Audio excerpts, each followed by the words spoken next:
नमस्कार, आप देख रहे हैं सुदर्शन न्यूज और मैं हूं शशि तुषार शर्मा। बात करने जा रहे हैं आम आदमी पार्टी के बारे में। आपको बता दें, ऑफिस ऑफ प्रॉफिट में 21 संसदीय सचिवों के आने के बाद किस तरीके से अरविंद केजरीवाल ने इन तमाम लोगों को बचाने की कोशिश की। लाभ के पद को अलग करके एक बिल भी लाए, लेकिन आपको ये भी बता दें कि इस बिल को राष्ट्रपति की मंजूरी नहीं मिली और जब राष्ट्रपति की मंजूरी नहीं मिली तो 21 सदस्यों की सदस्यता पर भी खतरा मंडराने लगा है और उसी पर अब शुरू हुई है राजनीति।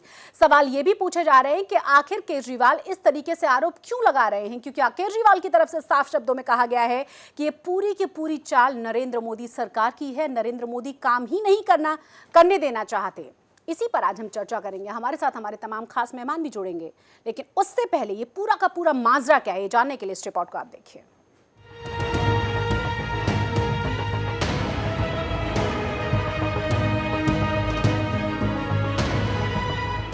आम आदमी पार्टी सत्ता में आने से पहले भी और सत्ता में आने के बाद भी हमेशा दूसरों को नैतिकता, कानून और लोकतंत्र का हवाला देती रही। केजरीवाल और उनके साथियों ने हमेशा जिम्मेदारी और जवाबदेही के नाम पर घेरा। आदर्शवाद की इतनी बड़ी बड़ी बातें करने वाले अब खुद ही अपने बनाए जाल में बुरी तरह घिर चुके हैं। दिल्ली में केजरीवाल की पार्टी ने भारी बहुमत हासिल किया था। नियमों के मुताबिक 70 विधायकों वाली दिल्ली सरकार में 10% यानी मात्र 7 विधायकों को ही मंत्री पद की कुर्सी दी जा सकती थी। लेकिन आम आदमी पार्टी सरकार ने अपने 28 सदस्यों को ऑफिस ऑफ प्रॉफिट के अंतर्गत शपथ दिला दी, जिसके बाद 7 लोगों को मंत्री और 21 को संसदीय सचिव बना दिया गया। चौतरफा सवाल उठा कि केजरीवाल ने नियमों की अनदेखी कर दी है और मामला कानून और संवैधानिक बन गया, क्योंकि अगर कोई निर्वाचित सदस्य किसी लाभ के पद पर रहता है तो ये संविधान का उल्लंघन होता है। कांग्रेस और बीजेपी ने इस पर सवाल जवाब उठाए। इसके बाद राज्य सरकार अपने विधायकों को बचाने के लिए संसदीय सचिव के पद को लाभ के पद से दूर रखने के लिए एक बिल लेकर आ गई। इस बिल को आम आदमी पार्टी ने विधानसभा से पारित भी करवा लिया और उसे राष्ट्रपति के पास भेज दिया, लेकिन राष्ट्रपति प्रणब मुखर्जी ने इस बिल को खारिज कर दिया और इसकी जानकारी दिल्ली सरकार के साथ चुनाव आयोग के पास भेज दी। जानकारों के मुताबिक राष्ट्रपति के बिल को खारिज करते ही आम आदमी पार्टी के 21 विधायकों की सदस्यता रद्द हो गई है और इन सीटों पर दोबारा चुनाव होगा। राष्ट्रपति के हाथों बिल पारित नहीं किए जाने पर अरविंद केजरीवाल और उनके साथी बौखला गए हैं। आम आदमी पार्टी ने इसके बाद प्रधानमंत्री के जरिए राष्ट्रपति और इसके साथ तमाम दूसरे संस्थानों पर खुद के साथ भेदभाव करने का आरोप लगा डाला है। केजरीवाल के लगाए इन आरोपों के साथ ही ये भी साबित हो गया कि आम आदमी पार्टी का लोकतंत्र में विश्वास नहीं है। सुदर्शन न्यूज के लिए ब्यूरो रिपोर्ट के साथ सुनील धनखड़।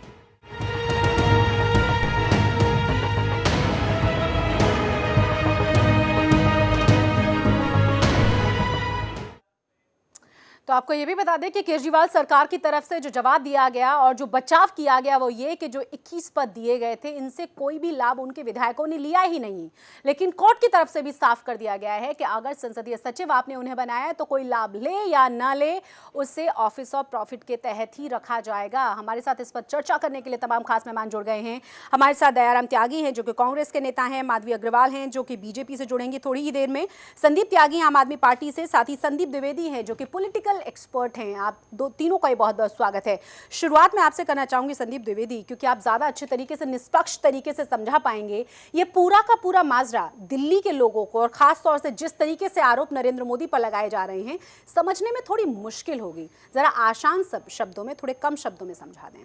देखिए, जब से आम आदमी पार्टी दिल्ली में और सरकार में आई है तब से एक नई तरह की राजनीति देखने को मिली है। हमेशा हर चीज़ के लिए किसी एक व्यक्ति को दोषी ठहराना, मुझे लगता है ये बहुत गलत एक रवैया इन्होंने अपनाया हुआ है। अगर इन 21 विधायकों की सदस्यता को लेकर हम लीगली अगर इसको देखा जाए तो लीगली इन्होंने गलत किया और एक गलत चीज़ को सही साबित करने के लिए इन्होंने विधानसभा में प्रस्ताव पारित किया, राष्ट्रपति के पास भेजा, राष्ट्रपति ने उसको खारिज कर दिया, तो अब इसलिए उन विधायकों की सदस्यता रद्द है। ये जानबूझ के इस तरह का गेम करते हैं कि कहीं ना कहीं उन्हें मोदी जी के ऊपर हमला करने का मौका मिले। कन्हैया के वीडियो पे लेके इन्होंने काफ़ी विवाद किया, उसमें इन्हें मुँह की खानी पड़ी। मोदी जी की डिग्री के ऊपर इन्होंने इतना विवाद किया, उसमें इन्हें मुँह की खानी पड़ी। ये बेसिकली इन्हें इस समय सबसे स्ट्रॉन्ग मुद्दा सिर्फ और सिर्फ डाइवर्ट करने का है, काम बेसिकली पॉलिटिकली स्ट्रॉन्ग इस समय सिर्फ एक ही व्यक्ति ने दिखता है, मोदी जी, और उनका विरोध करके ये उसका माइलेज उठाना चाह रहे हैं। कहते हैं कि अगर आप किसी बड़े व्यक्ति पे कीचड़ उछालोगे तो कुछ ना कुछ आपको भी फायदा मिलेगा, और ये बस वही राजनीति है और कुछ नहीं है। इस पर जवाब देंगे संदीप त्यागी जी आप। देखिए, जैसा संदीप द्विवेदी जी ने बताया है, ऐसी कोई भी बात नहीं कि जो अरविंद केजरीवाल जी ने अभी तक भी जो काम किए हैं सत्ता में आने के बाद, वो सारे लोकतांत्रिक काम किए हैं। लोकतांत्रिक तरीके से जितने भी अभी मतलब तक काम कुछ लोकतांत्रिक हैं और कुछ अलोकतांत्रिक हैं, नो ऐसा? नो नो जितने भी काम किए हैं सब संविधान के मुतालिक किए गए हैं। ऐसा कोई भी काम नहीं है जो संविधान से अलग या लोकतांत्रिक तरीके से ना किया गया। वित्तीय बिल को विधानसभा के भीतर बिना परमिशन के नजीब जंग के पास कराने की कोशिश करना, आप कहते हैं कि लोकतांत्रिक दायरे में आता है ये? जहाँ तक मैं शुरुआत की बात कर रही हूँ, जब से हंगामा शुरू हुआ है। देखिए, मैं बताना चाहूँगा कि जिस तरह से ये लोकतांत्रिक अभी ये इशू चल रहा है, इसमें जहाँ तक बात है, मैं इस बात को एक्सेप्ट करने में कोई बुराई नहीं है कि जो इसमें नैतिकता की हार है आम आदमी पार्टी की, कोई दिक्कत नहीं है ऑफिस ऑफ प्रॉफिट पे अगर इस तरह से है तो। लेकिन जो आम आदमी पार्टी को टारगेट करके कांग्रेस, बीजेपी, इवन नजीब जंग जी और राष्ट्रपति ये सब मिलके घेरना चाहते हैं किसी ना किसी तरह से। संदीप त्यागी जी, वाकई में बहुत शर्मनाक नहीं है कि आपको सिर्फ और सिर्फ दुश्मन नजर आ रहे हैं? यहाँ तक कि आप राष्ट्रपति पद को भी नहीं छोड़ रहे हैं। नजीब जंग पे तो आप कितने अलग अलग तरह के आरोप लगा ही चुके हैं। जी मैं बता दूं, आए दिन आपने देखा होगा आम आदमी पार्टी और नजीब जंग वो ठीक है, लेकिन राष्ट्रपति पद को भी घेर लेना?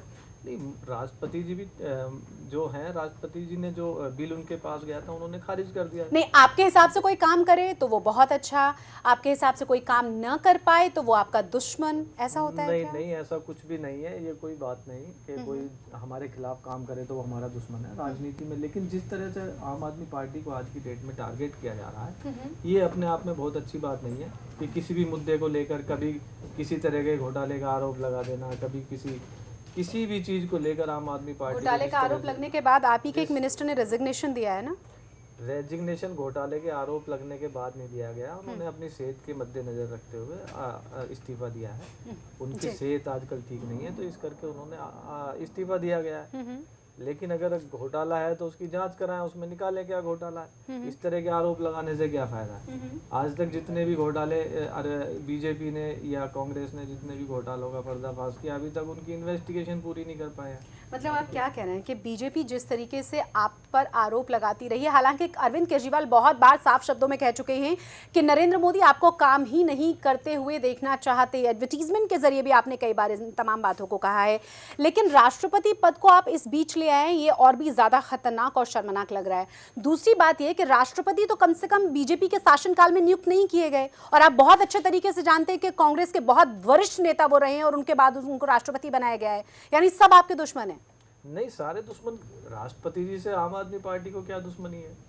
बात दुश्मनी की और ना दुश्मनी की नहीं है। बात इस वक्त सिर्फ इस बात की है कि जिस तरह से छोटी छोटी बातों को लेकर आम आदमी छोटी बात है, आम आदमी 21 लोगों को संसदीय सचिव बना देना और उसके बाद जब सवाल उठाएं तो फिर उसके बाद फिर आपका आरोप लगा देना। देखिए, जहाँ तक पार्लियामेंट्री सेक्रेटरी की बात है तो और भी जो स्टेट्स हैं उनमें भी पार्लियामेंट सेक्रेटरीज बने हुए हैं, उनमें आज तक किसी ने कोई। लेकिन क्या इस राज्य में पहली बार ऐसा कानून बना के आपके ऊपर ये थोपा गया, इम्पोज कर दिया गया है? ये तो पहले से ही है। जब भी कोई आम आदमी पार्टी कोई काम करने चलती है तो उसके पीछे ये दोनों पार्टियां, कांग्रेस और बीजेपी, इस तरह से उन्हें टारगेट मेरे साथ इस तरह से टारगेट करती है कि उन्हें कोई काम कर देना नहीं चाहती। उन्हें चाहती है कि किसी ना किसी रूप से इन्हें घेरा जाए और घेर के इस तरीके से उन लोगों को कटघरे में खड़ा किया जाए जहां वो अनईजी महसूस करें।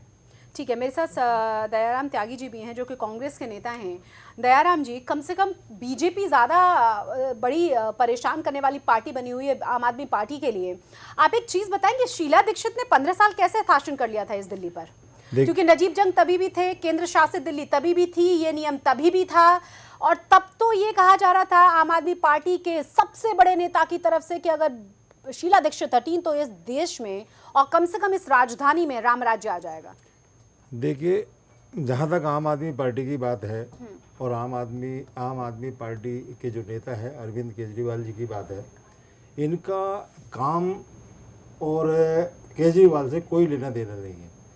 आज तक आप जितनी भी बात देखेंगे, जब से अभी मेरे ख्याल में 1.25 साल के करीब इनको सत्ता में रहते हुए हो गया है, और 2 महीने पहले 50 दिन के करीब पहले भी ये सत्ता में रह करके गए हैं, इन्होंने इनका काम करने से कोई लेना देना नहीं है। और नहीं तो जितने भी इन्होंने चुनाव में आने से पहले इनका देखिए आप रवैया देखिए, एक एलिगेशन लगा देना और उसके बाद में चुप आराम से बैठ जाना। तो एक मीडिया में बने रहने के लिए इनको मीडिया में कैसे बने रहना है वो इनको बहुत अच्छे तरीके से आता है। उतना ही अच्छा अगर ये जिस वादे के साथ में ये सत्ता में आए थे, अगर उसका 25% भी अगर ये काम करते तो शायद ये नौबत नहीं आती। आप देखिए काम के रूप में अभी मैं सबसे पहले तो मैं इस चीज पाऊंगा काम की जो हम बात कर रहे हैं कि ये काम, ये कहते हैं ना हमें काम नहीं करने दे रहे जी। अभी आप देखेंगे कि अभी एक रोहिणी के अंदर एक इन्होंने हॉस्पिटल का उद्घाटन करा है। आप ये देखेंगे, अगर देखिए अगर जो इस चीज को, इस प्रोसेस को समझता है, हमारे जो साथी हैं वो भी एक समझते होंगे कि एक ऐसे शो कर रहे हैं, एक इतना एडवर्टाइजमेंट, इतना पैसा एक खराब कर रहे हैं कि जैसे 1 साल के अंदर इन्होंने वो बिल्डिंग बना करके, वो हॉस्पिटल बना करके इन्होंने खड़ा कर दिया। लेकिन अगर इस चीज की एक गहराई के अंदर जाएं और ये देख लीजिए 1 साल तो तकरीबन जो एक टेंडर प्रोसेस है उसके अंदर लगता है, और फिर उसको बिल्डिंग को खड़ा करने के लिए कम से कम 3 साल का 4 साल का टाइम चाहिए उसको करने के लिए, और वो सब कांग्रेस के टाइम पे हुआ है। लेकिन यहाँ बात वो नहीं हो रही है, चलो कांग्रेस के टाइम पे, कांग्रेस ने तो बहुत काम किया है। नहीं, मैंने तो आपसे सवाल पूछा कि आप लोगों ने शासन कैसे कर लिया था, क्योंकि 15 साल आप रहे यहाँ पर। ऐसा नहीं है कि यूपीए का शासनकाल तभी से शुरू हो गया था जब से शीला दीक्षित ने यहाँ की कमान संभाली, उससे पहले बीजेपी का यहाँ शासन रहा था।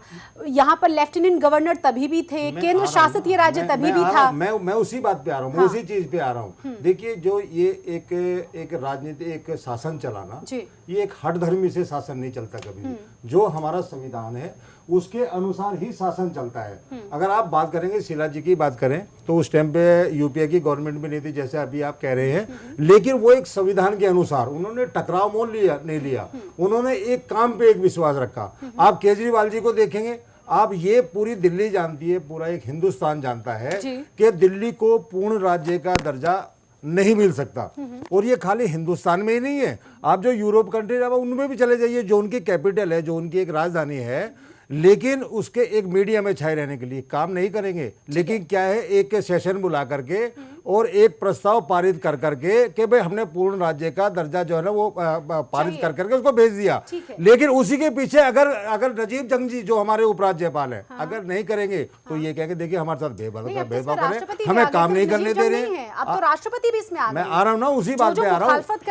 आज तक जो एक परिकाष्ठा थी, आज इन्होंने वो भी एक पार कर दिया। अभी तक ये नजीब जंग जी के साथ लड़ते थे, एक टकराव बिना मतलब के काम ना कर करके मीडिया में छाए रहने के लिए। फिर उसके बाद में मोदी जी को कोसते थे, हमें मोदी जी काम नहीं करने दे रहे, वो नहीं करने दे रहे, आप सरकार चला रहे हो, आपको काम के लिए कौन रोकता है। और आज सबसे बड़ी परिकाष्ठा मैं तो इसकी तुलना करता हूं, जो अभी मथुरा कांड हुआ था, जो यादव ने इतना बड़ा साम्राज्य खड़ा करा और वो एक अपना ही एक पैरेलल जो है ना एक शासन चलाता था। तो मैं तो केजरीवाल जी की तुलना उनसे करता हूं कि इनको काम वाम करने में कोई विश्वास नहीं है, संविधान में कोई विश्वास नहीं है। इन्होंने एक पैरेलल जो है ना, अगर इनकी बात मानोगे ठीक है, नहीं तो राष्ट्रपति जी भी गलत हो गए। आप देखिए कितनी बड़ी बात है। मैं तो बहुत एक हैरानी हो रही है इस बात की। हमारे साथ माधवी अग्रवाल भी जुड़ गए हैं, एक मैं जरा उनसे भी पूछ लूं। माधवी अग्रवाल जी, सवाल अब ये है कि बीजेपी पर आरोप लगाना कोई पहली बार नहीं हुआ है। बीजेपी किस तरीके से काम करने से आम आदमी पार्टी को रोकती रही है, बार बार अरविंद केजरीवाल ने पूरी दुनिया के सामने कहा है, लेकिन इस बार तो राष्ट्रपति भी उसमें बहुत बड़ा रोड़ा बन रहे हैं। जी बिल्कुल, उनकी आदत है कि वो हमेशा अपनी बात पर यू टर्न लेते हैं। और जिन जिन बातों को लेकर उन्होंने आम आदमी पार्टी का गठन किया था और ये कहा था कि वो देश के लिए एक ऐसी पार्टी लेकर आ रहे हैं, राजनीतिक पार्टी जो कि बिल्कुल आम लोगों के लिए होगी और उनके जो जीते हुए प्रतिनिधि होंगे वो एकदम आम लोगों की तरह होंगे। और ये सब उनका केवल एक दिखावा मात्र बन के रह गया, क्योंकि आज जितनी भी फैसिलिटी है, जो भी उनको जो अलग कर सकती है आम आदमी से, वो सारी चीजें वो कर रहे हैं और ये लोगों से छुपा हुआ नहीं है। और जो भी समस्या आती है वो उसके लिए केवल और केवल मोदी जी को जिम्मेदार ठहराते हैं। तो ये बहुत ही आदत हो गई है उनकी, और ये पूरी भारत की जनता और खास करके दिल्ली के लोग देख रहे हैं कि उन्होंने उनकी जो झूठ बोलने की आदत है वो लोगों के लिए एक मजाक। और खुश हो सकती है इसमें, नजीब जंग बहुत पहले से हैं आपके साथ और राष्ट्रपति प्रणब मुखर्जी का नाम भी अब इसी क्यू में शामिल हो चुका है। अब आप सिर्फ ये ना कहें कि नरेंद्र मोदी ही उसके लिए जिम्मेदार है। मैं आऊंगी आपके पास, लेकिन उससे पहले जरा अपने दर्शकों को दिखा दें कि आम आदमी पार्टी की तरफ से सफाई आखिर इस पूरे मामले पर क्या दी गई थी प्रेस कॉन्फ्रेंस करके। सबको मालूम है कि राष्ट्रपति ने जो बिल नामंजूर किया है वो मोदी सरकार ने बिल नामंजूर करके भेजा, उसके बाद उन्होंने उसी बिल को साइन किया है। ये जो बिल की नामंजूरी को कल से इतना बड़ा मुद्दा बनाया जा रहा है, अभी ये प्रकरण चुनाव आयोग में चलेगा, वहां पर हमारे विधायकों ने अपना पक्ष रखा है और आगे चुनाव आयोग को इस बारे में निर्णय देना है, सदस्यता समाप्त होनी है या नहीं होनी है। इसको लेकर जो इस प्रकार का भ्रम भारतीय जनता पार्टी के लोग फैला रहे हैं कि अब तो सदस्यता समाप्त हो गई और दोबारा चुनाव होगा, ये सारा कुछ जो भ्रम फैलाने की कोशिश कर रहे हैं, वो भ्रम फैलाना भाजपाइयों को बंद कर। कांग्रेस की तरफ से क्या प्रतिक्रिया है, जरा वो भी दिखा दें। नैतिक आधार के ऊपर तो 21 के 21 विधायकों को इस्तीफा दे देना चाहिए और दोबारा से चुनाव के लिए इन विधायकों को जाना चाहिए।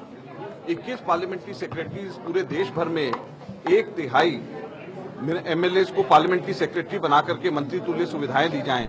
ये आज तक के इतिहास में किसी भी राज्य में 1/3 एमएलए को पार्लियामेंट्री सेक्रेटरी बना करके मंत्री तुल्य सुविधाएं दी जाएं, ऐसा कहीं पे भी नहीं हुआ है। तो ये नैतिक आधार पे भी गलत है, कानूनन भी गलत है।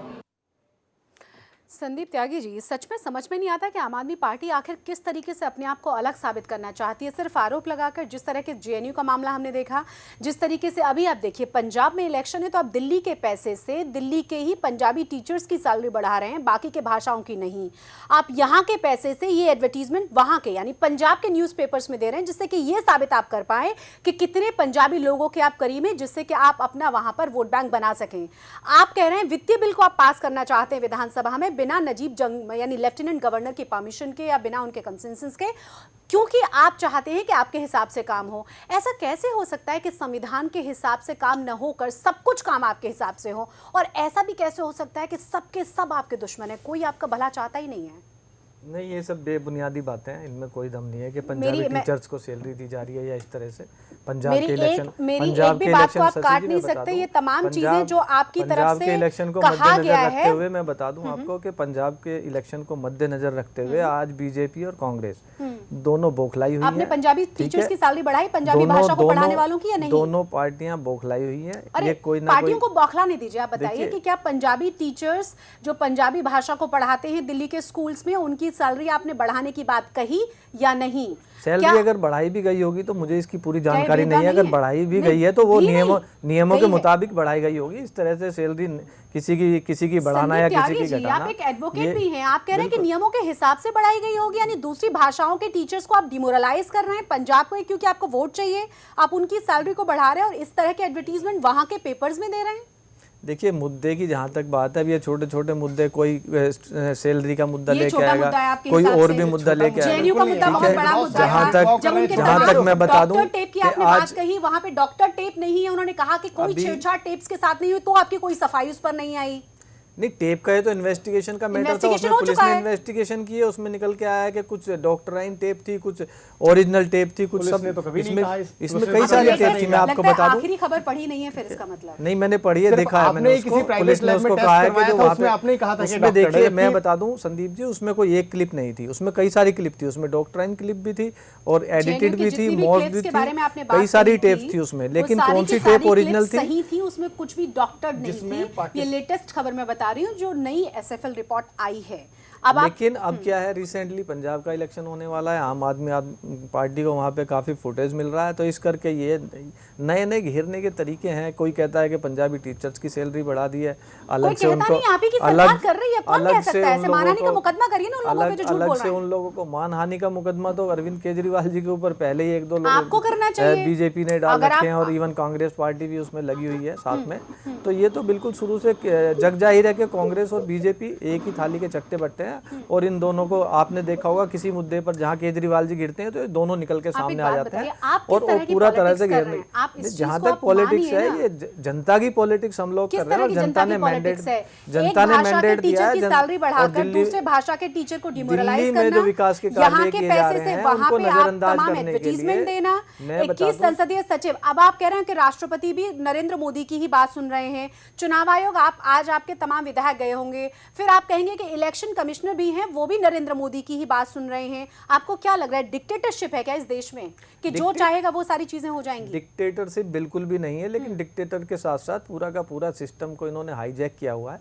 ठीक है, आम आदमी पार्टी के हाथ में है क्या? आम आदमी पार्टी के हाथ में चाहिए आपको अपने हाथ में? इन्वेस्टिगेटिंग कोई एजेंसी नहीं है, ठीक है, कोई किसी तरह की इन्वेस्टिगेट नहीं कर सकती, कोई एंटी करप्शन ब्यूरो कुछ नहीं है, डीडीए उसके पास नहीं है, एमसीडी उसके पास नहीं है, और बहुत सारी चीज़ें ऐसी हैं जो आम आदमी पार्टी के पास है ही नहीं, जिससे वो अपना पक्ष रख सके किसी तरह से। संदीप कुछ कहना चाह रहे हैं? जी, क्या इसमें इलेक्शन से पहले आपको पता नहीं था, लगता है ये सारी चीजें आपके पास रहेंगी या नहीं रहेंगी? क्या इसमें ऐसा नहीं हो सकता था कि आप पहले ये जो संविधान है इसको पारित करवा लेते, फिर सुविधाएं लेते? Exactly, होना इतनी वही जल्दी चाहिए क्या था। थी कि आपने पहले सुविधाएं ले ली, इसके बाद आप उसको विधानसभा में पारित करवा रहे हैं और फिर इतना विवाद कर रहे हैं? कहीं ना कहीं आपकी नीयत में खोट था, तभी तो आप ये कर रहे नहीं हैं, संदीप या जी, फिर इसमें आपके एक लिए और चीज़ हो संविधान एक सकती मजाक थी। है? ये एक और चीज इसमें हो सकती थी कि इलेक्शन में लड़ने के बाद जब आपने जीत हासिल की या जीत से पहले ही संविधान के बारे में आपको पता होगा कि दिल्ली के पास कौन कौन सी पावर्स हैं और कौन कौन सी नहीं है, तो आपको पहले भी इन तमाम विषयों पर बात करके तमाम पावर्स को लेकर के ही यहाँ पर शपथ लेनी चाहिए थी। नहीं, तब काम पावर्स हो की जहाँ सकता तक था। बात है, पहले भी बीजेपी की सरकार रही दिल्ली में, उसके बाद में फिर कांग्रेस की सरकार रही, दोनों ने अपना अपना मुद्दा उठाया था, और इलेक्शन के टाइम पे दोनों के बीच में ये था कि ये नहीं, दोनों पार्टियों का ये एक मुद्दा था कि दिल्ली को पूर्ण राज्य का दर्जा दिलाएंगे, लेकिन जैसे ही आम आदमी पार्टी की सरकार दिल्ली में बनी तो ये सब दोनों के तो जो मुद्दे थे वो खत्म हो गए। पूर्ण राज्य का दर्जा नहीं मिलेगा तब तक काम नहीं होगा। पूर्ण राज्य का दर्जा दिया जा सकता है, लेकिन पॉलिटिकल विल होनी चाहिए। केंद्र नहीं चाहती कि दिल्ली को पूर्ण राज्य, क्या कर रही है? इस दिल्ली सीमित को दायरे पूर्ण में आप राज्य क्या का कर दर्जा रहे दिया हैं? जाए, और नए नए तरह से आम आदमी पार्टी को घेरने के तरीके संदीप में त्यागी लगी जी, हुई है। नए नए मुद्दे तो तमाम आप दे रहे हैं। देखिए शशि जी, मुझे तो लगता है आप भी मतलब बायस्ड हैं। सवाल का जवाब नहीं दे रहे। नहीं, मुझे लग रहा है आप भी बायस्ड हैं। आप भी मुझे लगता है बायस्ड हैं, इसीलिए जो भी मतलब आम आदमी पार्टी को, ठीक है, आपके जो इश्यूज हैं आप बताइए। संदीप त्यागी जी, आरोप लगाना इतना आसान है ना, क्योंकि आप आम आदमी पार्टी से, तो आपके लिए बहुत आसान है। वैसे भी मुझे पता है आपको भी मैं बायस लग सकती हूँ। 2 मिनट बाद हो सकता है कि मैं कांग्रेस की मेंबर बन जाऊँ, 3 मिनट बाद हो सकता है कि मैं बीजेपी की मेंबर भी हो जाऊँ। वो सर्टिफिकेट आप मुझे इशू कर देंगे, क्योंकि ऑनेस्टी का सर्टिफिकेट देने की जिम्मेदारी आपकी पार्टी की है, उससे मुझे कोई चिंता नहीं है। आप मेरी एक भी बात को काटिए ना, मुझे बताइए मैंने कहाँ गलत और झूठ बोला है। नहीं, मैं झूठ बोलने की बात नहीं कर रहा। तो आप बायस्ड कैसे कह रहे हैं? आपके पास हो सकता है बायस्ड, आपके बोलने से, आपके बात करने से पता चलता है। बायस्ड होना बायस्ड हो जाना नहीं, बायस्ड होने का मतलब ये नहीं है कि आप झूठ ही बोल रहे हैं। आपसे अगर सही बात पूछ रहे हैं तो बायस्ड, उसमें तो मुझे इसलिए भी चिंता नहीं है कि जब आप राष्ट्रपति को भी लपेट सकते हैं, अभी इलेक्शन कमिश्नर का नंबर आने वाला है, तो हम लोगों के बारे में तो आप कुछ भी कर सकते हैं। एक छोटे से ब्रेक लिए मुझे रुकना होगा, लेकिन मेरे सवालों का जवाब आपको देना होगा, चाहे मैं जितनी भी बायस्ड हूँ। रुक रही हूँ कुछ देर के लिए।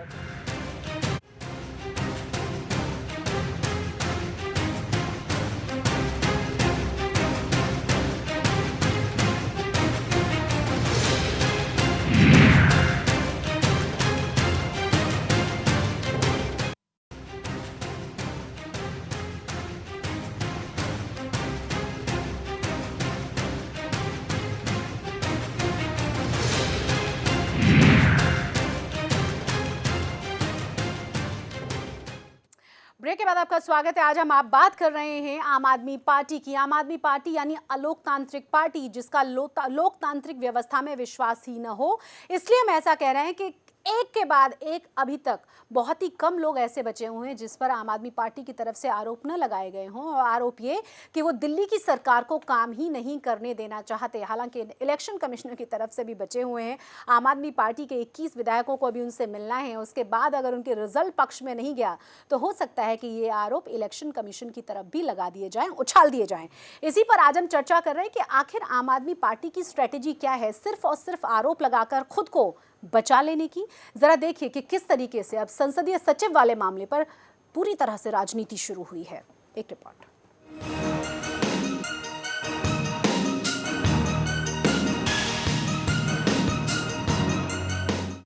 दिल्ली के 21 विवादित संसदीय सचिवों पर सियासत चरम पर पहुंच गई है। राष्ट्रपति कार्यालय की विश्वसनीयता पर सवाल उठाने को लेकर दिल्ली के मुख्यमंत्री अरविंद केजरीवाल पर बीजेपी ने तीखा प्रहार किया है। बीजेपी ने कहा है कि केजरीवाल बिना किसी वजह के प्रधानमंत्री नरेंद्र मोदी पर निशाना साधने की आदत से ग्रस्त हो गए हैं। बीजेपी ने हमला करते हुए कहा कि केजरीवाल हताश हो गए हैं क्योंकि उनकी उड़ान भरती आकांक्षाएं ध्वस्त हो चुकी हैं। उन्हें राष्ट्रपति के फैसले को राजनीतिक मुद्दा नहीं बनाना चाहिए। पार्टी मुख्यालय में मीडिया को संबोधित करते हुए बीजेपी के संबित पात्रा ने कहा कि भारत के राष्ट्रपति और चुनाव आयोग का कार्यालय एक स्वतंत्र संस्था है और उनकी काफी विश्वसनीयता है। केजरीवाल की राजनीतिक महत्वाकांक्षाएं हो सकती हैं, लोकतांत्रिक प्रणाली में ये सही भी है, लेकिन भगवान के लिए आम आदमी पार्टी को भारत के राष्ट्रपति की विश्वसनीयता को कमतर नहीं करना चाहिए। केजरीवाल ने संसदीय सचिव विधेयक को नामंजूर किए जाने पर पीएम मोदी पर राजनीतिक बदले का आरोप लगाया था। आम आदमी पार्टी के संजय सिंह ने केंद्र पर निशाना साधते हुए कहा कि पंजाब, गुजरात और दूसरे राज्यों में संसदीय सचिव के पद वैध हैं, केवल दिल्ली में ही इन्हें अवैध क्यों कहा जा रहा है। संजय सिंह ने कहा कि यह खबर अफवाह है कि उनकी पार्टी के 21 विधायकों की सदस्यता रद्द हो गई है। हालांकि संजय सिंह जिस खबर को अफवाह बता रहे हैं, संविधान के जानकार उसे सच बता रहे हैं। वहीं कांग्रेस ने भी राष्ट्रपति के हाथों दिल्ली सरकार का बिल खारिज किए जाने का स्वागत किया है। कांग्रेस नेता अजय माकन ने कहा कि संसदीय सचिवों की नियुक्तियां सिर्फ सुविधाएं और लाभ पाने के लिए की गई थीं। केजरीवाल के पास अब क्या है विकल्प? चुनाव आयोग अगर विधायकों की सदस्यता रद्द करने की सिफारिश करता है तो विधायक इस सिफारिश को हाईकोर्ट या सुप्रीम कोर्ट में चुनौती दे सकते हैं। जानकारों का यह भी मानना है कि संसदीय सचिव नियुक्त करने संबंधी केजरीवाल के आदेश की वैधानिकता को हाईकोर्ट में पहले ही चुनौती दी जा चुकी है। अदालत इस मामले को उपराज्यपाल और मुख्यमंत्री के अधिकार क्षेत्र से संबंधित याचिका के साथ मिलकर सुनवाई कर रही है। इसलिए हाईकोर्ट का फैसला आने तक निर्वाचन आयोग कोई सिफारिश नहीं करेगा। सुदर्शन न्यूज के लिए ब्यूरो रिपोर्ट के साथ सुनील धनखड़।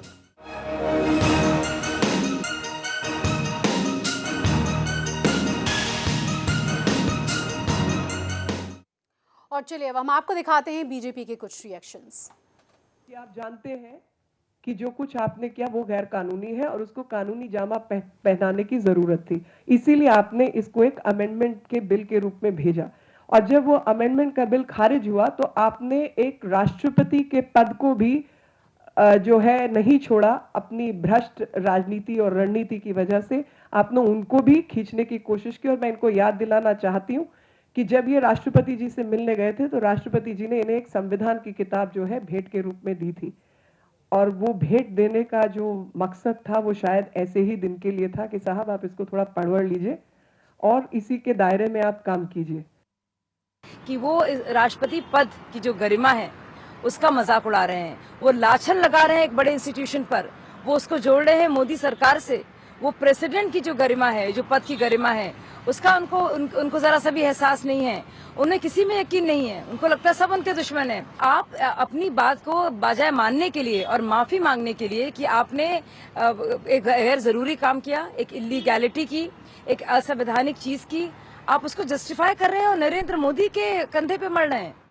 संदीप त्यागी जी, शाजिया इल्मी जो कि आप ही की पार्टी में थी और आपने सुना, मीनाक्षी लेखी को भी आपने सुना, संवैधानिक दायरे में काम करने के बजाय, माफी मांगने के बजाय आप किसी पर भी आरोप लगा रहे हैं। इसमें आपने राष्ट्रपति को भी शामिल कर लिया है। नहीं, राष्ट्रपति को शामिल करने ना करने वाली कोई बात नहीं है। बात है ना, साफ-साफ आपकी तरफ से कहा गया है कि वो खारिज कर दे, इशारों पर काम कर रहे हैं। अगर वो राष्ट्रपति जी द्वारा अगर बिल खारिज कर दिया गया है तो ठीक है, वो संवैधानिक तरीकों में अगर इस तरह से है तो कोई उसमें प्रॉब्लम वाली बात नहीं है। नहीं, आरोप वाली कोई बात नहीं है। आरोप सिर्फ इस बात का है कि छोटी छोटी बातों को इस तरीके से तूल, ठीक है, कानून अपना काम करेगा। संविधान में अगर संविधान में सुनिए आप मेरी बात, बिल्कुल ठीक है। तो अगर इस तरह की बात होगी तो हमारे भी तो विधायक हैं, वो भी इस्तीफा देंगे या जो भी कार्रवाई उनके खिलाफ होगी वो की जाएगी। इसमें ये तो अभी ये जो मामला है ये चुनाव कमीशन, इलेक्शन कमीशन के सामने पेंडिंग है। इलेक्शन कमीशन या कोर्ट के सामने भी इस पे पिटीशन फाइल की गई है। तो कोर्ट से या इलेक्शन कमीशन से जो फैसला आएगा उसके हिसाब से काम किया जाएगा। लेकिन सोनिया गांधी का भी बिल्कुल इसी तरह का मामला था जिसमें जया बच्चन ने कहा ये था कोर्ट के अंदर जाकर के कि मैंने सुविधाएं नहीं ली हैं इस पद पर रहते हुए, जिसमें कोर्ट का कहना ये था कि अगर आप इस पद पर रहते हुए काम कर रहे हैं तो सुविधाएं लें या ना लें, हमारी तरफ से वो सुविधाएं मानी जाएंगी। तो मैं उसी को तो कहना चाह रहा हूं शशि जी, आप मेरी बात को ध्यान से सुनिए। मेरा कहने का मतलब ये है, अगर राष्ट्रपति जी ने ये अमेंडमेंट बिल खारिज कर दिया गया है तो इसको फिर इलेक्शन कमीशन के पास भेज दिया गया। अब इलेक्शन कमीशन को ये देखना, गलती हुई है। नहीं, गलती हो सकती है, गलती कोई ऐसी नहीं है कि तो साफ-साफ नजर आ रहा है। आप एक्सेप्ट मैं कहता हूं चलिए गलती हुई भी है तो अभी इलेक्शन कमीशन के पास मामला पेंडिंग है, उसके बाद इसमें एक पिटीशन हाई कोर्ट में भी पेंडिंग चल रहा है। अगर जो भी फैसला आएगा तो उसमें देखा जाएगा। अब इस मामले को इतना बड़ा तूल दे के बीजेपी और कांग्रेस ऐसे अपनी वाहवाही लूट रहे हैं और जनता के सामने ऐसे प्रोपगेंडा कर रहे हैं कि ये आम आदमी पार्टी लोकतांत्रिक तरीके से चलती है। दयाराम ठीक है, कई मैटर्स ऐसे हुए हैं जो बीजेपी और कांग्रेस के सामने भी इस तरह की चीजें आई हैं। जब आपको संदीप इतनी त्यागी जी, आपको लगता है अब क्या है बीजेपी, मैं बताऊं दयाराम जी, जो बीजेपी की सरकार 2 साल पहले आई थी, वो करप्शन, महंगाई और काले धन और पता नहीं कितने मुद्दों को लेकर आई। संदीप त्यागी जी, जो यहाँ बैठ के आप डाइवर्ट करने के लिए आपने एक्सेप्ट कर लिया, बहुत अच्छी बात है। सुनिए आप मेरी बात, सुनिए मेरी बात। नहीं, मेरी बात जनता का ध्यान डाइवर्ट करने के ज्यादा लिए दिक्कत है कांग्रेस पार्टी से, तो एक ही प्लेटफॉर्म पर चढ़कर इन्होंने क्यों बिहार में इलेक्शन लड़ा? नहीं, बिहार में आम आदमी पार्टी ने कहाँ इलेक्शन लड़ा है? क्यों आपने सपोर्ट नहीं किया? आम आदमी पार्टी ने नीतीश कुमार के लिए वोट नहीं मांगे? गठबंधन के हिस्सा नहीं थे। क्या हमारे बात कर रहे हैं? आपने वोट मांगे ना, और उसमें शामिल नीतीश थे। कुमार के साथ ठीक है, एक सौहार्दपूर्ण वातावरण में उनकी बैठक हुई या मीटिंग हुई, जो भी है वो एक चलता है राजनीति में, इस तरह से तो चलेगा ही। देखिए संदीप जी, मैं आपको एक चीज बता दूं, आपने यहाँ बैठ करके कम से कम एक्सेप्ट किया, और एक जो गलतियां हुई हैं आपने बहुत अच्छे तरीके से, मतलब आपने उसको एक्सेप्ट किया है। लेकिन यही चीज आपकी जो लीडरशिप है, आप उनको ये चीज समझाएं। देखिए आप जैसे आप कह रहे हैं ना, बीजेपी के ऊपर भी इल्जाम लगा रहे हैं और कांग्रेस के ऊपर भी लगा रहे हैं कि एक छोटे से इशू को इतना बड़ा बना रहे हैं। ये इसकी देन किसकी है? ये जो आप प्रेस कॉन्फ्रेंस कर करके केजरीवाल जी टीवी पे आकर के सीधा लांछन लगा रहे हैं राष्ट्रपति जी के ऊपर, जैसे आपने बहुत अच्छे शब्दों में अभी कहा। वही अगर इन अच्छे शब्दों में कहते कि ठीक है, जो राष्ट्रपति जी ने किया है वो उनको नकार दिया है, बिल्कुल नकार दिया है, हम उसको सर्वधार्य करते हैं, हम उसको मानते हैं, संविधान को मानते हैं, आगे हम कोर्ट भी जाएंगे, तो कम से अगर कम कोर्ट का पद की जो गरिमा फैसला बनी होगा हम उसको भी मानेंगे। कम से कम संविधान के तहत तो आप बात करें ना। आप तो सीधा देखिए, जैसे एक वो होते हैं ना, आप तो वकील हैं, एक जो क्रिमिनल आदमी होता है ना, वो जैसे कोई क्राइम करता है तो उसको कोई नहीं देखता, सबसे पहले तो वही देखता जो क्राइम करता है। तो वो एडवांस में पहले से प्लानिंग करने लगता है, यार मेरे ऊपर ये एक्शन होगा, मुझे पुलिस भी पकड़ेगी, मुझे वो भी करेगी। ऐसी आम आदमी पार्टी है कि खुद गलतियां कर करके पहले से पहले उसकी सफाई देने लगेगी। अब मोदी जी ये कहेंगे, अब राष्ट्रपति जी ये कहेंगे, वो ऐसे इल्जाम लगाएंगे, वो पहले से पहले प्रेस कॉन्फ्रेंस करके इस तरीके की बातें करने लगते हैं, जबकि उनको मालूम होता है कि उनको गलत क्या करा हुआ है। जहां तक बात है, देखिए सिर्फ एक डाइवर्ट करने वाली बात है। केजरी जी सही मायने में दिल्ली को संभाल नहीं पा रहे हैं। आप देखिए पानी की हालत देख लीजिए, आप उसके बाद में बिजली की हालत देख लीजिए। आप जो कांग्रेस के टाइम से पहले जो चीज होती थी, पानी के लिए लोग बाग तरसते थे, मारामारी होती थी, आज भी वही परेशानी हम लोग देख रहे हैं। देखिए मैं बताऊं, आज दिल्ली के अंदर अच्छा देखिए पाइपलाइन आम आदमी पार्टी में आपसे एक सवाल पूछूं संदीप जी, आप जो इतनी बार टकराव की जो आप नौबत लाते हैं हर बात के ऊपर, आपको काम करने के लिए कौन रोकता है? माधवी अग्रवाल जी हमारे साथ जुड़ी हुई हैं बहुत देर से इंतजार कर रही हैं। दयाराम जी, जरा उनसे भी मैं बात कर लूं। माधवी जी, सवाल अब ये है कि 67 सीटें लाने वाली आम आदमी पार्टी के राह में और तरक्की की राह में आप लोग रोड़े कैसे अटका पा रहे हैं? क्योंकि हर एक मुद्दे के बाद कहीं ना कहीं बीजेपी का ही नाम सामने आ रहा है।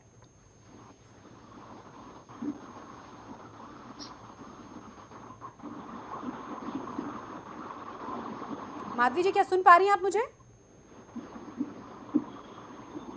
मुझे आवाज नहीं आ रही।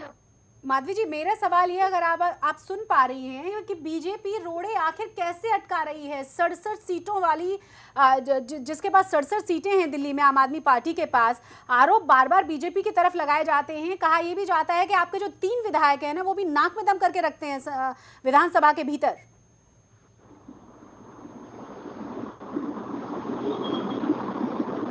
मैं आपकी आवाज नहीं सुन पा रही हूँ। मैं फिर से संपर्क साधने की कोशिश करूंगी माधवी जी आपके साथ। उससे पहले संदीप द्विवेदी जी, सवाल ये कि बीजेपी की तरफ से भी अगर देखा जाए तो कभी इनके विधायक टेबल के ऊपर चढ़े हुए पाए जाते हैं, कभी हंगामा मचाकर बाहर उनको निकाल दिया जाता है। यानी ऑपोजिशन जिस तरीके से सवालों को उठाए वो तो हम देखते ही हैं, लेकिन मूल में एक सवाल जरूर रहता है आम आदमी पार्टी के कि आरोप ये वाला किसके सिर मढ़ दिया जाए। देखिए, आम आदमी पार्टी की अगर राजनीति पिछले जब से शासन में आए हैं उस दौरान से लेकर अब तक की देखो तो हमेशा इन्होंने एक मैनिपुलेशन ऑफ टॉपिक्स की तरह यूज किया है। किस टॉपिक को किस तरीके से मैनिपुलेट करना है। अगर इसी मुद्दे को देखो, इन्होंने ऐसे व्यक्ति के ऊपर, राष्ट्रपति जी के ऊपर लांछन लगाया है जो कि बहुत स्वच्छ छवि के नेता हैं। अगर आप देखिए तो उन्हें कांग्रेस ने उन्हें कहीं ना कहीं राष्ट्रपति पद के पे बिठाया था, और कांग्रेस ने काफी ऐसे बिल थे जो पास करवाने की कोशिश की थी और उन्होंने रिजेक्ट कर दिए थे। शायद आपको याद हो कि एक बिल की कॉपी राहुल गांधी ने खुद फाड़ी थी। तो आप उस व्यक्ति पर कैसे लांछन लगा सकते हैं जो व्यक्ति हमेशा संवैधानिक तौर पे काम करता है? और प्रणव जी का आप केवल राष्ट्रपति पद को छोड़ दीजिए, इसके पहले भी उनका कार्यकाल बहुत स्वच्छ और शांतिप्रिय रहा है। उन्होंने हमेशा मुद्दों की और अच्छे लोगों की राजनीति की है, उनके ऊपर आरोप नहीं लगा सकते हो। आपके लिए राष्ट्रपति जी भी गलत हैं, आपके लिए एलजी भी गलत हैं, आपके लिए पुलिस दिल्ली पुलिस भी गलत है, आपके लिए मतलब सब गलत है, सिर्फ अरविंद केजरीवाल जी और उनके पॉलिटिशियंस सही हैं। वो भी अगर कोई उनकी पार्टी में उनकी बात नहीं मानता है तो उसको पार्टी से बाहर कर दिया जाता है और वो भी गलत है। तो मुझे लगता है इस तरह की जो राजनीतिक इंडिविजुअल फोकस राजनीति करने की कोशिश कर रहे हैं, कहीं ना कहीं ये बहुत हार्मफुल है। आप कहीं ना कहीं लेकिन जमीन पे जनता के बीच क्या संदेश जा रहा है, क्योंकि एक के बाद एक इतनी तमाम चीजें हो रही हैं ना कि कोई ना कोई मैसेज तो लोग समझ रहे होंगे, लोगों को समझ में आ रहा होगा कि आखिर हो क्या रहा है दिल्ली में। देखिए शशि जी, अगर आप पूरा पॉलिटिकली गेम समझने की कोशिश करोगे, कांग्रेस ने इतने साल सत्ता में काबिज रही और कहीं ना कहीं उसने इमोशनली वोटर्स को इस तरीके से उसने इमोशनली बांधे रखा कि वोटर मजबूर हुआ उसको वोट देने के लिए। खूब करप्शन किया, लेकिन कहीं ना कहीं रेबड़ियां मांगते रहे। अरविंद केजरीवाल भी कहीं ना कहीं वही राजनीति कर रहे हैं कि इमोशनली वोटर को इतना कंफ्यूज कर दो कि वो मोदी जी के अगेंस्ट हो जाए। आज अरविंद केजरीवाल की और पाकिस्तान की अगर आप कंपैरिजन देखो तो वर्ल्ड में और यहाँ इंडिया में एक तरफा ये पड़े हुए हैं, कोई नहीं पूछने वाला, सिर्फ जानबूझ के ये अट्रैक्ट करने के लिए मोदी जी के ऊपर कीचड़ उछालते हैं, खुद को बदनाम करने के लिए। और कुछ माधवी अग्रवाल एक बार फिर से हमारे साथ जुड़ गए हैं। माधवी जी, सवाल अब ये है कि आपके सिर्फ 3 विधायक हैं विधानसभा में दिल्ली में, 3 विधायक होने के बावजूद भी आप इतना हंगामा करते हैं कि हर एक जगह पर सिर्फ और सिर्फ बीजेपी का नाम सामने आता है।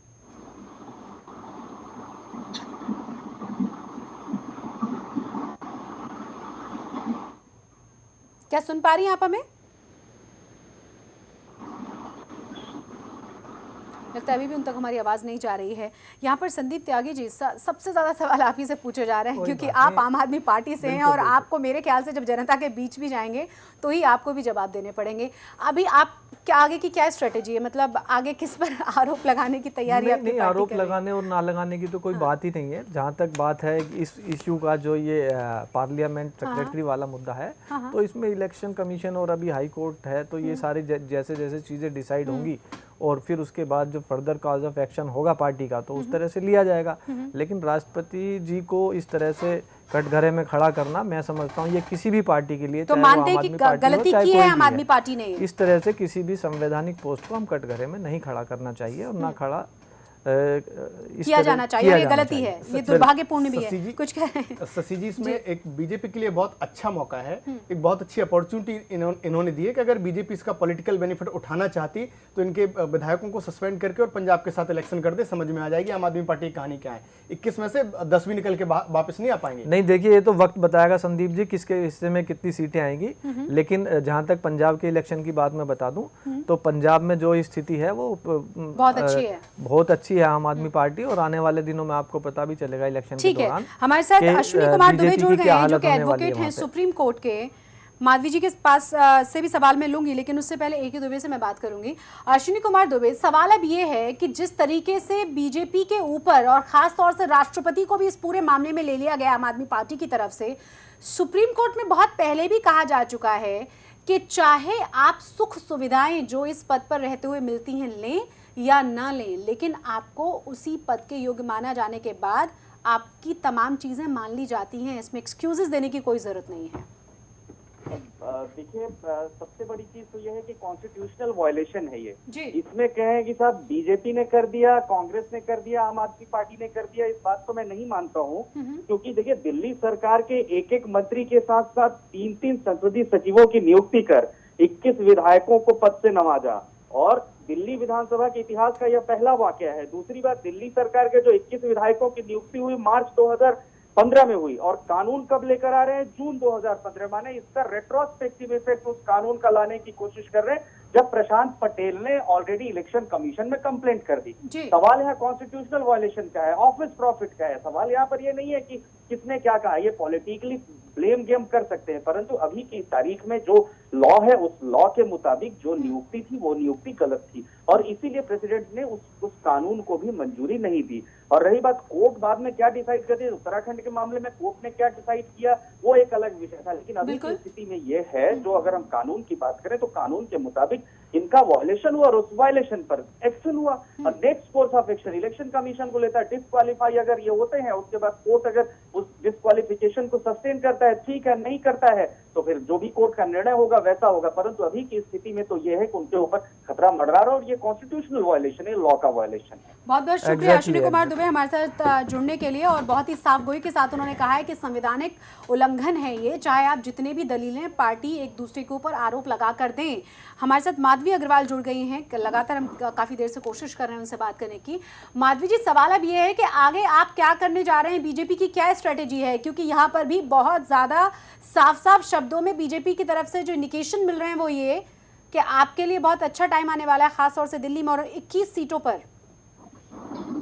देखिए, अनफॉर्चुनेटली मैं ठीक से आवाज नहीं सुन पा रही, लेकिन मैं इस मुद्दे पर अपनी बात ये रखना चाहूंगी कि देखिए, जो केजरीवाल का जो एक नेचर रहा है शुरू से, जब से उन्होंने राजनीति शुरू की है और जो अन्ना हजारे जी के साथ भी थे, तो उन्होंने जिन जिन चीजों को लेकर राजनीति में आने का प्रयास किया और जो वादे उन्होंने किए लोगों के सामने और अपनी पार्टी का गठन किया, उनसे सब चीजों से उन्होंने यू टर्न लिया और इतने झूठे हैं वो कि ये पूरी तरीके से लोग जानते हैं। उन्होंने ये जो विधेयक वाला मामला है, ये पूरी तरीके से केंद्र सरकार और मोदी जी से बिल्कुल अलग हटके है। ये राष्ट्रपति और चुनाव आयोग का मुद्दा है और इसमें किसी तरीके से भी केंद्र सरकार या मोदी जी या बीजेपी का कोई हस्तक्षेप नहीं है। ये उन्होंने संविधान का जो है वो पूरी तरीके से अनादर किया है, संविधान की जो मान्यता है उसकी अवमान्यता कर रहे हैं, जिसके कारण आज ये स्थिति आई कि उनकी जो 21 विधायक हैं उनके ऊपर ये सदस्यता जो रद्द होने की स्थिति आ गई है। और उसके बाद वो सारा का सारा इल्जाम इसलिए दे रहे हैं किसी तरीके से मीडिया में वो बने रहे, क्योंकि केवल एकमात्र मोदी जी का नाम लेने से ही उनको मीडिया में जो है वो हाइट मिलती है और वो अपने आप को जानबूझकर प्रधानमंत्री के ऊपर टारगेट करके, मोदी जी के ऊपर टारगेट करके अपने आप को उनके बराबर लाने का प्रयास करते हैं। ये उनकी शुरू से आदत रही है। इसीलिए वो हर समय जब भी वो अपने किसी काम को नहीं कर पाते हैं या किसी नीति को गलत तरीके से अपनाते हैं और बाद में वो पता चलता है कि उनको इस चीज का अंदाजा नहीं था कि वो जो कर रहे हैं वो गलत है, और उसके बाद में वो हर चीज का जो इल्जाम है वो मोदी जी और केंद्र सरकार और लेकिन माधवी जी, अगर आप मेरी आवाज सुन पा रही हैं तो मेरा सवाल ये भी है कि आपके सिर्फ 3 विधायक हैं और तीनों विधायक किस तरीके से कभी डेस्क के ऊपर चढ़कर, कभी मार्शल्स को निकालना उनको पड़ता है, हंगामा तो 3 होते हुए भी वो बहुत ज्यादा करते हैं विधानसभा के भीतर। जी देखिए, विधायक हैं, वे अपने काम को कर रहे हैं उनको और निकाल एक दिया गया। तरीके से विपक्षी दल है तो विपक्षी दल का काम है कि जो भी सरकार जो प्रदेश में चल रही है और वो सरकार अपनी मनमानी कर रही है, तो ऐसी स्थिति में वो 3 को 30 का काम करना पड़ता है। तो कभी कभी लगता हुआ कि वो ज्यादा कर रहे हैं, लेकिन उपाय नहीं है, क्योंकि जो उनको जिस तरीके से बहुमत मिल गया प्रदेश में, दिल्ली में, तो उनको ऐसा लगने लगा कि उनके बाद और कोई उनके ऊपर अंकुश लगाने वाला नहीं है और वो जो करेंगे अपनी मनमानी, वो मनमानी करते रहेंगे और लोग उनको कुछ नहीं बोलेंगे। और जब वो कहीं पकड़े जाते हैं, जब कहीं वो फेल होते हैं, तो ऐसी स्थिति में वो सारा का सारा इल्जाम जो है केंद्र सरकार पर डालने का प्रयास करते हैं। और ये कितनी अच्छी बात है कि माधवी जी को चुनाव आयोग में मामला नहीं, है, मैं माधवी जी को एक चीज मामला बताना है, चाहता हूँ लाकर कि बीजेपी जो और पी शर्मा मोदी जी जी हैं को उनके लपेट दिया। साथ अभी तो ये इनकी आदत अनुशासनात्मक रही है कि कार्रवाई बार-बार हुई टारगेट जो है और वो उनको मोदी जी के निकाल दिया नाम पर गया। करते हैं, ताकि ये अपने आप को उनके समानांतर रखने का प्रयास करते हैं लोगों यहाँ के पे अब सामने। बीजेपी के विधायक सिर्फ 3 हैं, आप उनकी मतलब अलका उस तरीके लांबा जो आपकी विधायक थी उनके साथ उन्होंने बदतमीजी तो जो की, बदतमीजी हुई उसके और बाद उनके- उनको क्या सजा देनी चाहिए वो उनको मिल गई। उनको लेकिन अभी आप बाहर ये निकाल, बताएं तो ना इस कि तरह के लोग आपकी वहाँ आगे पे की काम कर रहे हैं। प्लानिंग क्या बीजेपी के है? एमएलए 3 एमएलए कोई डेस्क पे खड़ा हो जाता है। आप एमएलए की बात कर रहे हैं, आप तो नरेंद्र मोदी को नहीं छोड़ रहे हैं, आप राष्ट्रपति को नहीं छोड़ रहे हैं, आप देखिए, नजीब मोदी जंग जी को की नहीं जहाँ छोड़ तक रहे बात है और हैं। बीजेपी पार्टी आपने की बात है, एडवोकेट की बात तो आपने मैं- सुनी, उन्होंने नहीं, भी बहुत बिल्कुल- साफ शब्दों में नहीं, कहा कि यहाँ पर ये कॉन्स्टिट्यूशनल एग्जैक्टली, वायलेशन है, मैं आप उससे गलत बता इत्तेफाक रहे हैं मैं ये उससे तमाम बिल्कुल चीजें। पूरा इत्तेफाक रखता हूँ। जो एडवोकेट साहब ने कहा ठीक है, ये लीगल इशू है और इस पे लीगली जो भी एक्शन होगा वो होगा उसमें। लेकिन आम आदमी पार्टी में इतनी समझदारी से तमाम चीजों को सामने क्यों नहीं रखा जाता फिर? जैसे कि आपको याद होगा ऑड इवन पे जिस तरीके से हंगामा शुरू हुआ था, आपने शुरू किया और उससे पहले प्रेस कॉन्फ्रेंस करके कह दिया था कि इसको विफल बनाने की दिल्ली पुलिस और नरेंद्र मोदी सरकार की पूरी कोशिश रहेगी, जबकि दिल्ली पुलिस ने किस तरीके से आपको मदद किया, फिर आपने प्रेस कॉन्फ्रेंस करके एंड में कहा कि नहीं हमें बहुत मदद की गई थी उनकी नहीं, तरफ से। अनडाउटेडली ऑड इवन को सफल बनाने में लेकिन दिल्ली पहले पुलिस का प्रेस बड़ा कॉन्फ्रेंस योगदान करके आपने था। पहले अनाउंस कर देखिए, दिया था कि हमें बहुत परेशान ये करने वाले हैं किसने लोग। परेशान करने वाले हैं या नहीं करने वाले, ये मुझे ये आपकी मैंने प्रेस देखा कॉन्फ्रेंस नहीं। की बात कर रही ठीक हूं है, मैं। उसमें क्या है कि एक एक वर्ड को ना इस तरह से पकड़ा जाता है आम आदमी पार्टी का। कोई लेकिन भी एक और अगर- चीज आपकी कोई तारीफ भी करनी पड़ेगी स्पोक्सपर्सन कि अगर आप बोलता भी है, सिर्फ उतनी कोई चीजें भी- ठीक देखते है, हैं जो आप जिनको आप डिफेंड कर सकें, जिन चीजों को आप डिफेंड कोई नहीं भी कर आम पाते, आदमी कहते थे, पार्टी हमें का नहीं तो पता। उन चीजों को उन वर्ड्स को पकड़ा जाता है और फिर उसको तोड़ मरोड़ के इस तरीके से पेश किया जाता है कि वो आरोप ही लगे। तो दयाराम मैं जी, बता दूं अभी आपको, ग्राउंड रियलिटी की अगर हम बात करें तो किस तरह से नरेंद्र मोदी की, बीजेपी की हम बात कर लें या फिर हम बात कर लें कांग्रेस की या फिर खास तौर से आम आदमी पार्टी की, जमीन से जुड़े हुए नेता होने की बात जो उन्होंने कहा था, अलग हटकर राजनीति करने की जो बात इन्होंने कही थी और कहा था कि इन दोनों पार्टियों से हम बिल्कुल अलग तरीके से इस देश के लिए, इस देश की राजधानी के लिए काम करेंगे। लोग क्या कह रहे हैं जमीन पर? देखिए, मैं आपको मैं आपको बात बताऊं। आप सबसे पहले कि जो अन्ना के साथ भी इन्होंने एक आंदोलन शुरू करा लोकपाल बिल का, ठीक है ना, और जिस लोकपाल बिल के पीछे ये 49 दिन के बाद सरकार छोड़ करके बस्ता फेंक करके और भाग गए। उसके बाद आप ये देख लीजिए कि मैंने सबसे पहले 100 बात की एक बात है, अरविंद केजरीवाल जी को बहुत अच्छी तरीके से पता है कि मुझे मीडिया में कैसे बने रहना है। इनका काम करने से कोई लेना देना नहीं है। अभी जैसे लोकपाल बिल की आप बात कर लीजिए, आपने देखा होगा 1-1.5 महीने तक पूरे छाए रहे टीवी के अंदर, लोकपाल बिल हम पास कर रहे हैं, लोकपाल बिल हम पास कर रहे हैं। कैसा लोकपाल आया हम सबने देखा। कैसा लोकपाल बिल आया हम सबको मालूम है। दूसरी चीज आप ये देख लिए कि ये आपको एक ध्यान होगा, मैं थोड़ा सा अलग हट के बात कर रहा हूँ। आपने देखा होगा जब पहली बार शीला सरकार बनी थी तो मेरे ख्याल में 560 करोड़ रुपए का बजट मिला था पूरी दिल्ली के लिए, मुझे ध्यान है अच्छी तरीके से। और इन्होंने इतना ही पैसा कमोबेश 526 करोड़ रुपया सिर्फ अपनी पब्लिसिटी के लिए इन्होंने एक फंड बनाया कि अपनी पब्लिसिटी के लिए। ठीक है, चुनाव तो हर एक पार्टी करती है, चुनाव के अंदर तो अपना प्रचार करती है, सब कुछ करती है, लेकिन मैं एक गारंटी के साथ में कह रहा हूँ, इसके अंदर अगर जांच करी जाए, एसीबी जांच करे और कोई सीबीआई जांच करे, ये जो इतना पैसा ये एडवर्टाइजमेंट का अपने उसके ऊपर खर्च कर रहे हैं, तो कोई ना कोई घोटाला निकलेगा, इनका सगा संबंधी निकलेगा जो आज जितना पैसा, क्योंकि काम नहीं कर रहे हैं। अगर आप देख लीजिए, मैं आपको जीरो ग्राउंड की बात कर रहा हूँ, मैं एक छोटे मतलब विधानसभा स्तर की बात कर रहा हूँ, कोई इनका एमएलए काम नहीं कर रहा है। जो शीला सरकार के टाइम पे जो रोड बने हुए आज भी बिल्कुल वही के वही हैं, उसके बाद में कोई काम नहीं हुआ है। और इन्होंने जिस वादे के ऊपर आए थे भ्रष्टाचार के ऊपर, अभी लेकिन कुछ तो कमियां रही होंगी ना, कि शीला दीक्षित चाहे जितना अच्छा काम कर रही थी, बावजूद इसके आम आदमी पार्टी को लोगों ने मौका दिया। आपको एक चीज बताऊं, एक उदाहरण देता हूँ। हमें वहां तक पहुंचने के लिए, जनता को वहां तक पहुंचने के लिए अभी थोड़ा और परिपक्व होना पड़ेगा। अभी एक यूरोप कंट्री की बात है, मुझे ध्यान नहीं आ रहा, अभी 1 महीने पहले की बात है, वहां पे चुनाव हो रहे थे और वहां पे एक पार्टी ने घोषणा करी थी कि आपका जो है हम उसको फ्री देंगे। मतलब ऐसा कुछ था। स्विट्जरलैंड में रेफरेंडम हुआ था कि क्या आपको भत्ता चाहिए, तो तमाम 78% ऐसे लोग थे जिन्होंने कह दिया कि हमें फ्री में कुछ नहीं चाहिए, हमें फ्री में कुछ क्योंकि नहीं हम बर्बाद हो जाएंगे, हमारी जनरेशन काम नहीं करना चाहेंगी। वो तमाम एक्सक्यूजेस थे, वो तो उसको तो बहुत लोगों ने अप्रिशिएट किया, बहुत बड़ी और बहुत अच्छी बात थी। मैं समझ गई। माधवी जी का लास्ट रिएक्शन ले लेती हूँ मैं, दयाराम जी। जी माधवी जी कुछ कहना चाह रही है बहुत देर से। जी, इनकी केजरीवाल की देखिए, जिनके इतने झूठ है, इन्होंने शुरू से झूठ के ऊपर ही राजनीति अपनी शुरू की है। इनके इतने सारे झूठ हैं कि जिसको लोग, जनता अच्छी तरीके से देख रही है।